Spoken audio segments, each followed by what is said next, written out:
ስሟ በተጠራ ቁጥር የሀገሪቱ ሀብት፣ የዜጎቿ የቅንጦት አኗኗር ቀድሞ ይታወሰናል። የሚበሉበት ሳህን፣ የሚነዱት ቅንጡ መኪና፣ የሚለብሱት ልብስ፣ የግል አውሮፕላናቸው ሳይቀር በወርቅ ካልተለበጠም የኖሩም አይመስላቸው። እነሱ ያለፉበት፣ የቆሙበት፣ ያሉበት ቦታ ሁሉ ሀብት የሚሸት፣ ወደው ሲሸልሙ ሽልማታቸው ሕይወት የሚቀይር፣ ቀልዳቸው የሚያዝናና፣ ሀብት አለኝ ብለው በጭራሽ የማይኮፈሱ ተግባቢና አዛኝም ህዝቦች ናቸው። ሀገሪቱ የኢትዮጵያውያን ባለውለታም ነች። ብዙዎች የራሳቸውንም የቤተሰቦቻቸውንም ሕይወት ቀይረውባታል። አሁንማ ከድሆች አፍ የማጠፋ መጽናኛችንም ሆናለች። ሀገሪቱ ሰፊ፣ ትንሽ ቁጥር ያለው ዜጋ ሞልቶ የተትረፈረፈ ሀብት ያላት፣ ሕይወት የከበደው ወላጅ ልጁን ወደዚች ሀገር እየላከ የኑሮ ማብረጃም አድርጓታል። ሴቶች ለቤተሰቦቻቸው፣ ለትዳር አጋራቸው፣ ለልጆቻቸው የተሻለ ሕይወት ሲሉ ዕድሜያቸውንና ጉልበታቸውን መስዋዕት እያደረጉ ሰርተው ለመለወጥ ወደዚች ሀገር ይሄዳሉ። የወንዱን ድካም አናውራው። መቼስ በሀገሪቱ ከ750 ሺህ በላይ ኢትዮጵያውያን ይኖራሉ። ብዙዎች የለፉበትን ሕይወታቸውን ቀይረው ቤተሰባቸውን ደግፈው ጥሩ ጥሪትም አተርፈውበታል። ጥቂቶች ደግሞ ከነበሩበት ብሰው ጤናቸውን አጥተው ሕይወታቸውንም ገብረው ይመለሳሉ ይባላል። ዛሬ ታዲያ ሀገሪቱ ለብዙዎች ተስፋ ነች። ከገጠር እስከ ከተማ ስሟ በየደቂቃው ይነሳል። አሜሪካን ወይም ደግሞ ደቡብ አፍሪካን በጭራሽ እንዳታስቡ። ዛሬ አብራችሁን ከቆያችሁ ውብ የሆነችውን ሀገር ሳዑዲ አረቢያን እናስጎበኛችኋለን። የዜጎቿን የቅንጦት ሕይወት ከኢትዮጵያውያን የሕይወት ውጣ ውረድ ጋር እያጣቀስን እንጫወታለን። አብራችሁን ቆዩ።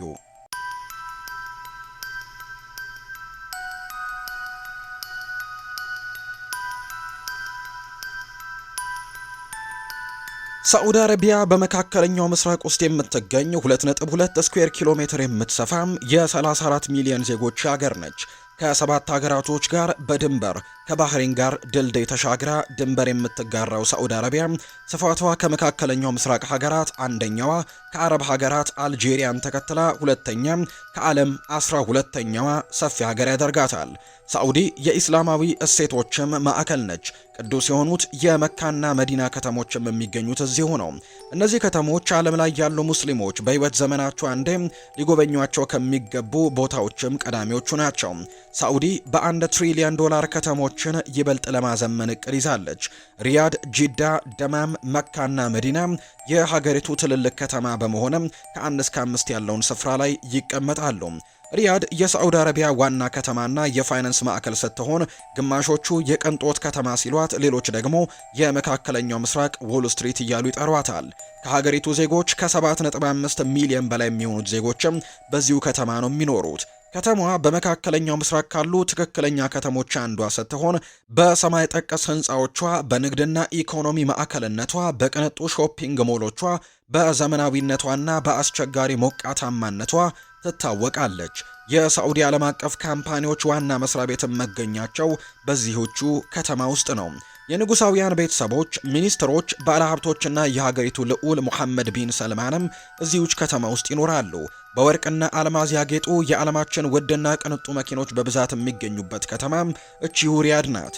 ሪያድ ባህል ከዘመናዊነት ጋር፣ ታሪክን ከወደፊት ዕጣ ፈንታ ጋር የሚያገናኙባትም ከተማ እንደሆነች ይነገራል። ከተማዋ ከ2019 ጀምሮ ሪያድ ሲዝን የተባለ ዓለም አቀፍ ቱሪስቶች፣ ባለሀብቶችና ተጽዕኖ ፈጣሪዎች የሚሳተፉበት ትልቅ የመዝናኛና የቱሪዝም ፕሮግራም ታዘጋጃለች።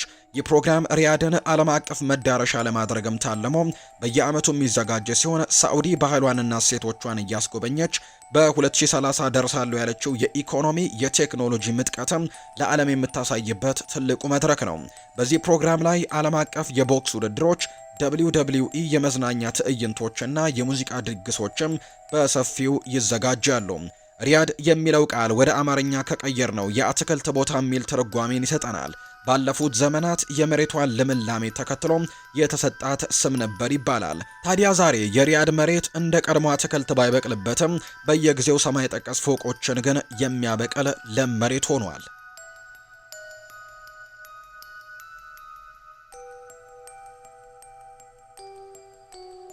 የቀይ ባህር ሙሽራ እየተባለች የምትጠራው የባህር ዳርቻዋ ከተማም ጂዳ የሳዑዲ ሁለተኛዋ ትልቋ ከተማ ስትሆን ከ4.5 ሚሊዮን በላይ ዜጎችም ይኖርባታል። በሳዑዲ ምዕራባዊ የባህር ጠረፍም ከቀይ ባህር አጠገብ የምትገኘው ይህቺ ከተማ የቱሪዝም ማዕከል ነች። በተለይም ለሐጅና ለኡምራ የሚመጡ በቢሊዮን የሚቆጠሩ ሙእሚኖችም የመካ ከተማ ዋና መግቢያ በር ነች። ጂዳ ከ1000 ዓመታት በላይ ዋና የወደብ ከተማም ሆና ቆይታለች።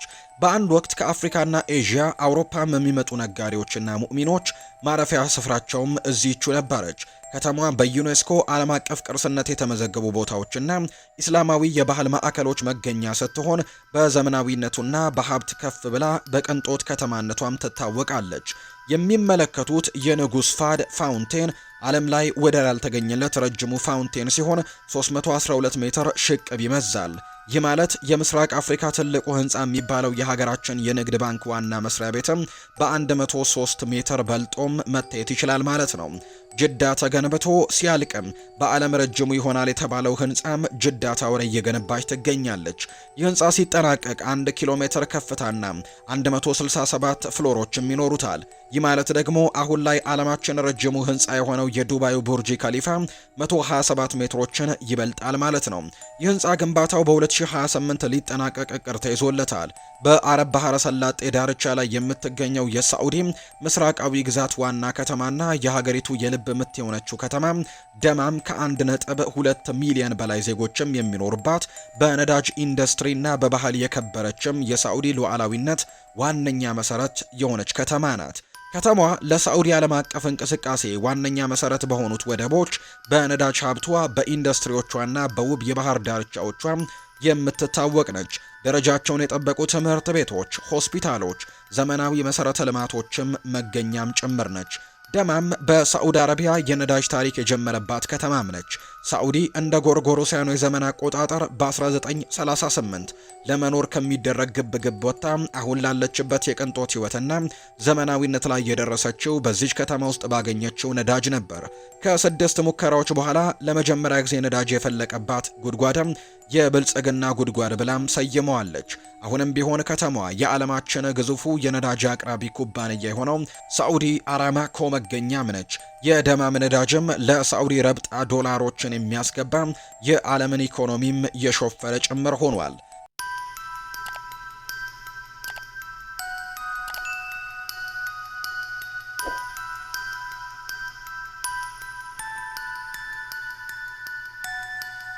ዓለማችን ላይ የሚገኙ በቢሊየን የሚቆጠሩ ሙስሊሞች ተሳክቶላቸው መካና መዲናን መዘየር ትልቁ ፍላጎታቸው ነው። በሳዑዲ አረቢያ ውስጥ የሚገኙ እነዚህ ከተሞች በሙስሊሞች ዘንድ ዓለም ላይ ካሉ ቦታዎች ሁሉ በላይ ቅዱሶቹ ከተሞች ሲሆኑ ከተሞቹ መንፈሳዊና ታሪካዊ ቦታዎችንም ይዘዋል። መካ የዓለማችን የመጀመሪያውና ትልቁ መስጂድ አልሐረም መገኛ ስትሆን ቅዱስ ቁርአን የወረደባት የተከበሩት ነብይ ሙሐመድ ሰለላሁ ዐለይሂ ወሰለምም የትውልድ ቦታ ነች። በየዓመቱ በሚሊዮን የሚቆጠሩ ሙስሊሞች እዚህ ለሐጅና ለኡምራ ይጓዛሉ። የሳዑዲ መንግስት የሐጅ ህጃጆችን ሰላም ለማረጋገጥ በከፍተኛ ሁኔታ ኢንቨስት እያደረገ በምላሹ ብዙ ዶላሮችን ያስገባል። ታላቁ መስጂድ አሁን ላይ ከ4 ሚሊዮን በላይ ሙእሚንን መያዝም ይችላል። መካ ከሃይማኖታዊ ማዕከልነት ባለፈ በዘመናዊነቷና በሰማይ ጠቀስ ፎቆቿም የምትታወቅ ከተማ ነች። ይህ የምትመለከቱት መስጂድ መካ ውስጥ የሚገኝ ሮያል ክሎክ ታወር ይባላል። ዓለማችን ላይ ረጅም ከሚባሉ ህንፃዎች አንዱ ሲሆን በህንፃው አናት ላይ የተገጠመው ይህ ሰዓትም ዓለማችን ላይ ግዙፉ ሰዓት ነው። የበራች ከተማ የሚልም ትርጓሜ ያላት መዲና ከመካ ቀጥሎ ትልቋ ኢስላማዊ ከተማ ስትሆን ነብዩ ሙሐመድ በሂጅራ ከመካ በተሰደዱባት ከተማም ነች። ይህ የምትመለከቱት መስጂድ አልመስጂድ እነባዊ ይባላል። ነብዩ ሙሐመድ ከባልደረባቸው ጋር የገነቡት በእስልምና ታሪክም ሁለተኛው ቅዱሱና ትልቁ መስጂድ ነው። በጊዜ ሂደት የተለያዩ ማስፋፊያዎችና የዲዛይን ማሻሻያዎች እየተደረገበት አሁን ላይ በሐጅ ወቅት ከ3 ሚሊዮን በላይ ሙእሚኖችንም ማስተናገድ የሚችል ነው።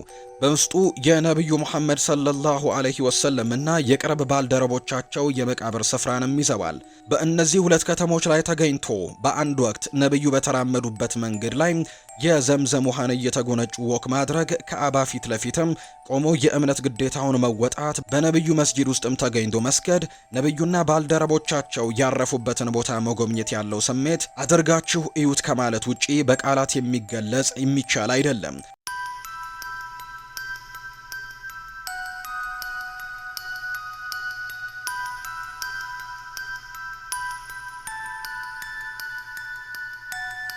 ሳዑዲ አረቢያ ውስጥ መሆናችንን ልብ ያደርጉ።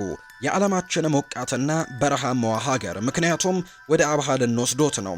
በደን የተሸፈነ አጥንት የሚሰብር ቅዝቃዜ ያለበት በረዷማ ከተማ። ወደ አሴር ግዛትም ዋና ከተማ አብሃ እንኳን ደህና መጡ። ስለ በረሃማዋ ሀገር ያሉትን አመለካከት የምታፈርስ ከተማ ናት ይቺ ከተማ። ከባህር ጠረል በላይም 7200 ጫማ ከፍ ብላ በሳዑዲ ደቡብ ምዕራብ ደጋም ቦታዎች ላይ ትገኛለች። ቀዝቃዛ የአየር ጸባይ፣ አረንጓዴ መልክዓ ምድር፣ ዝናባማ ወቅቶች ያሉባት፣ ለተወሰኑ ወራትም በጭጋግና በበረዶ የምትሸፈን ከተማ ነች። አብሃ በሚያስደንቅ የተፈጥሮ ውበቷ ለምለም ደኖችን፣ ብሔራዊ ፓርኮችን፣ ፏፏቴዎችንና እርከን እርሻዎች ያሉባት ውብ ከተማ ነች። ሳዑዲ ከ34 ሚሊዮን በላይ ዜጎች ይኖሩባታል። ከ15 ሚሊዮን በላይ የሚሆኑት ከተለያዩ ሀገራት ለስራና ለሃይማኖታዊ ጉዳይ የመጡ ስደተኞች ናቸው። ትክክለኛው የሳዑዲ ዜጋ ቁጥር 19.6 ሚሊዮን አካባቢ ይጠጋል። ታዲያ እነዚህ ዜጎች ያያቸው በሙሉ ምራቅ የሚያስውጥ ህይወትን ይመራሉ። የሳዑዲ ዜጋ ሆነው አፓርታማዎች ውስጥ የሚኖሩ፣ መላው አካሎትን ሸፍነው ለመኪናው የሚያበቃ ወርቅ ከሌለው መኪናዎት ቪኤትና የቶዮታ ምርቶች ሆነው አለኝ ብለው የሚያስቆጥሩት ላምበርጊኒ፣ ፌራሪና ሮልስ ሮይስ ከሌሎት የሳዑዲ መንግስት እርዳታን ይፈልጋሉ ብሎ ከመዘገባቸው ዜጎች አንዱ ኖት ማለት ነው። ብዙም አይደነቁ። እንኳንስ ይህንን ቀርቶ ውብ የተንጣለለ ቤት፣ አንድ ወይም ሁለት ተብለው የሚያበቁ የጠቀስናቸው አይነት ቅንጡ መኪኖች ቢኖሩት እንኳን የሳዑዲ መንግስት መካከለኛ ገቢ ካላቸው ተርታ ነው የሚመድቡት። ሀብታም የሚባለው ቃል ሳዑዲ ውስጥ ትርጉሙ ሌላ ነው።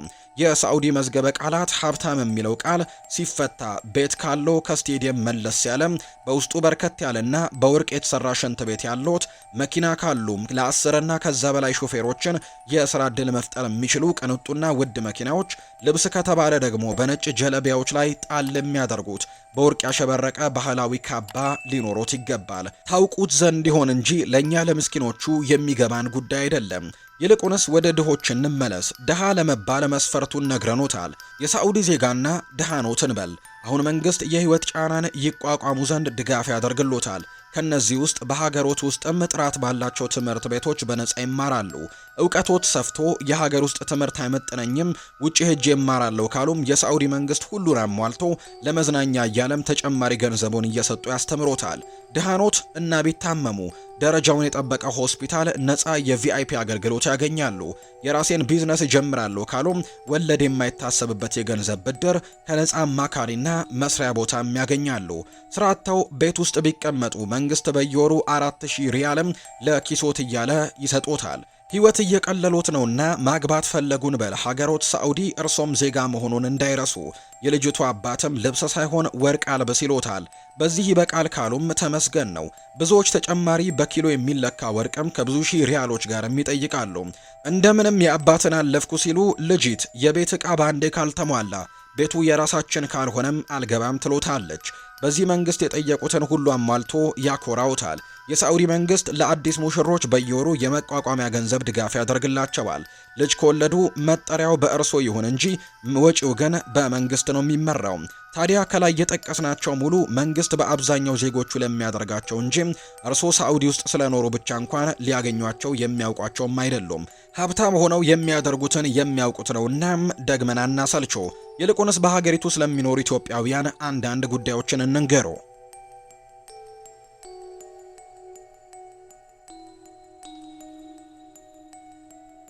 ሳዑዲ ከ15 ሚሊዮን በላይ ስራ ፈላጊ ስደተኞችን የያዘች አሜሪካንና ጀርመንን በመከተል የዓለማችን ሶስተኛዋ የስደተኞች ሀገር ነች። ከነዚህ መካከል 750 ሺዎቹ የሚሆኑት ደግሞ ኢትዮጵያውያን ናቸው።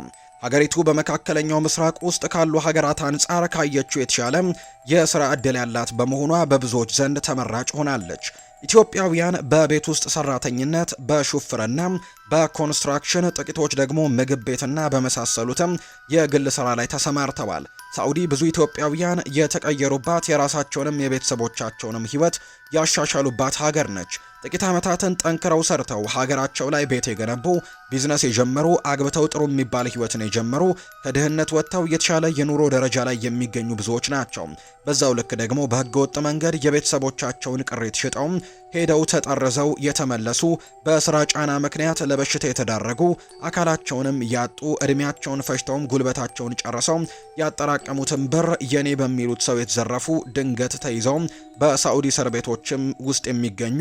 የሳዑዲ ህይወት ቀላል የሚባል አይደለም። ረጅም የሥራ ሰዓታት፣ የማዳም ግልምጫ፣ አለፍ ሲልም ስድብና በአሰሪዎች ሙሉ ቁጥጥር ስር መግባት ህይወቶትን ከባድ ሊያደርገው ይችላል። ነገር ግን የቤተ ዘመዱ ብር ላኩልኝ ጭቅጨቃ ከሁሉም ግን ይብሳል። ገና እግሮት ሳዑዲን እንደረገጠ ስልክ ላክልኝ፣ ቤት ስሪልኝ፣ መኪና ግዛልኝ እያለ ቤተሰብ ያስቸግሮታል። ወዲህ ደግሞ ታምሜ መታከም አጣው፣ ስራ ፈትቼ የምበላው ቸገረኝ የሚል የሀገሮት ልጅ ጥሪ እንቅልፍ ይነሳውታል። ሳዑዲ ውስጥ ብቻ ሳይሆን በየአረብ ሀገራቱ የሚገኙ ኢትዮጵያውያን ሀገራቸውን ወዳድ፣ ለወገናቸው ደራሾች ናቸው። ታመው አልጋ የያዙትን ያሳከሙ፣ የተቸገሩትን የረዱ፣ ስራ ያጡትን ስራ ያስጀመሩ፣ እርስ በርሳቸውም ቢሆን የሚደጋገፉ ናቸው። ዋና ከተማዋ ሪያድ፣ ጂዳ፣ ደማም፣ መካና መዲና ብዙ ኢትዮጵያውያን የሚገኙባቸው ከተሞች ናቸው። ሳዑዲ በ2030 ከነዳጅ ጥገኝነት ወጥታ ኢኮኖሚዋን በቱሪዝም፣ በመዝናኛው ዘርፍ፣ በቴክኖሎጂና በማኒፋክቸሪንግ ላይ በማድረግ ትልቅ ውጥን ይዛ እየሰራች ነው የምትገኘው። ለዚህ ደግሞ ትልቅ ማሳያ ይሆን ዘንድም ኒኦም የተባለ በቀይ ባህር አቅራቢያ በረሃማ ቦታ ላይ 150 ኪሎ ሜትር ርዝመት ያለው ከኒውዮርክ 33 እጥፍ የሚሰፋ ስማርት ከተማን እየገነባች ትገኛለች። ይህ ከተማ ሙሉ በሙሉ ታዳሽ ኃይልን የሚጠቀም የቴክኖሎጂ ከተማ ሲሆን ፕሮጀክቱ $500 ቢሊዮን የተመደበለት ሜጋ ፕሮጀክት ነው። በውስጡ ስማርት ቤቶች፣ በራሪ መኪኖች፣ ዘመናዊ የመገበያያ ሞሎችና ብዙ ተጨማሪ ቴክኖሎጂ ውጤቶችም ይኖራሉ። ሳዑዲ አረቢያ በዓለም ሁለተኛዋ ከፍተኛ የነዳጅ ክምችት ያላት ሀገር ነች። የሀገሪቱ ኢኮኖሚ በዋነኝነት በነዳጅ ሀብቷ ላይ የተገነባ ነው። ይህች ሀገር 267 ቢሊዮን በርሜል የነዳጅም ሀብትን በከርሰ ምድሯ ይዛለች። ይሁንና ይህንን ሁሉ ነዳጅ ይዛ ሁለተኛዋ ከሆነች የትኛዋ የአረብ ሀገር አንደኛ ሊል ይሆን እያሉ ከሆነ ተሳስተዋል። ከፍተኛ የነዳጅ ክምችት ያላት የአንደኝነት ቦታ ላይ የምትይዘው የደቡብ አሜሪካዋ ሀገር ቬንዙዌላ ነች። ቬንዙዌላ 303 ቢሊዮን የነዳጅ ክምችት አላት። ነገር ግን የፖለቲካ ቀውስ፣ ሀብቱን አብጥቶ መጠቀም የሚያስችል ሀብትም እውቀትም አለመኖር ሀገሪቱን በኢኮኖሚ ከሀገራችን ኢትዮጵያ በ7 ደረጃ አንሳ የ64ኝነት ደረጃ ላይ አስቀምጧታል። ይህ ታዲያ የአረብ ሀገራትን የሀብት ደረጃን በሰሙ ቁጥር ነዳጅ ስላላቸው ነው እያሉ ለሚያጣጥሉ ትልቅ ትምህርትም ይሆናል። አረብ ሀገራት ያላቸው የተፈጥሮ ሀብትን በአግባቡ ተጠቅመው የሀብት ማማ ላይ መሰቀላቸው የሚያስደንቀን እንጂ የምናጣጥለው፣ የምንማርበት እንጂ የምንንቀው አይደለም። ሀገራችን ኢትዮጵያ ሰፊ ሀገር፣ አፍሪካን መመገብ የሚያስችል ለም መሬት ላይ ዓለምን የሚዘምርለት የውሃ ሀብትን ይዛ ሀብታችንን በአግባቡ መጠቀም አቅቶን በጦርነት የሚንገላታ በረሃብና ድርቅ የሚሞት ከግማሽ በላይ ሕዝብ ይዘን እነሱን ለመናቅ መሞከር የራሱ አሮባት ያስብለናል። ሳዑዲ በየቀኑ 10 ሚሊዮን በርሜል ነዳጅ በዓለም ገበያ ታቀርባለች። አሜሪካ፣ አውሮፓና ኤዥያ ዋነኛ ደንበኞቿ ናቸው። የቱሪዝም ዘርፉ በየዓመቱ ለሳዑዲ በቢሊዮን የሚቆጠር ዶላሮችን ያስገባል። በተለይም የሐጅና የኡምራ ጉዞ ለሳዑዲ ኢኮኖሚ ትልቅ አስተዋጽኦንም ያደርጋል። ቱሪዝም የሳዑዲ አረቢያ ጂዲፒ 10 በመቶን የወከለ የፋይናንስና የኢንቨስትመንት ዘርፍ ደግሞ ማዕድን ማውጣት፣ ኮንስትራክሽንና ሪል ስቴት እንዲሁም ማኒፋክቸሪንግን ጨምሮ ሳዑዲ አረቢያ ኢኮኖሚዋን ከገነባችባቸው ዘርፎችም ጥቂቶቹ ናቸው።